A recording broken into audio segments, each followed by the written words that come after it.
Mapi-perfect ko na ito, malapit na.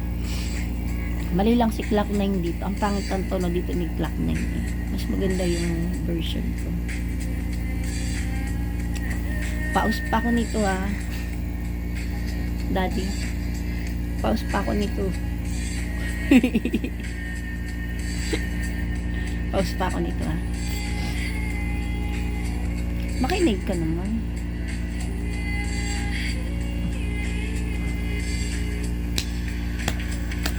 Ayoko na nagkaupo.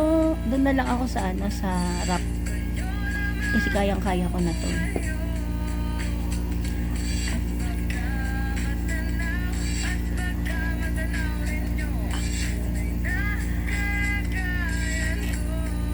Ganito kasi yan eh.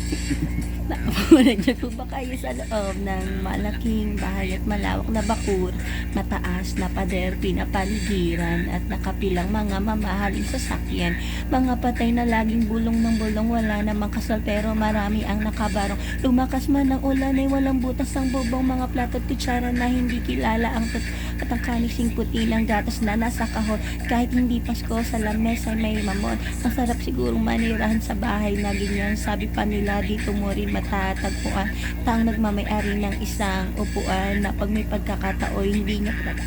Kaya naman di niya pinakakawalan, kung makikita ko lamang siya'y aking sisigawan. Subukan niyo namang tumayo at baka matanaw ninyo ang tunay na kalagay.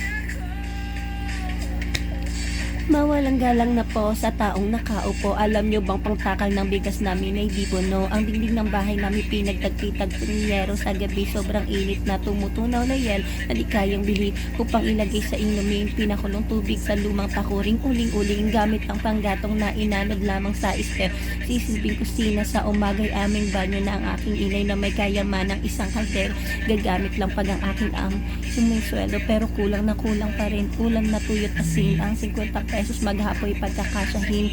Di ko alam kung talagang maraming harang o mataas lang ang bakod o nagbubulag-bulagan lamang po kayo. Kahit sa dami ng pera nyo, walang doktor na makakapagpalinaw ng mata nyo. Kaya huwag kang masyadong halata.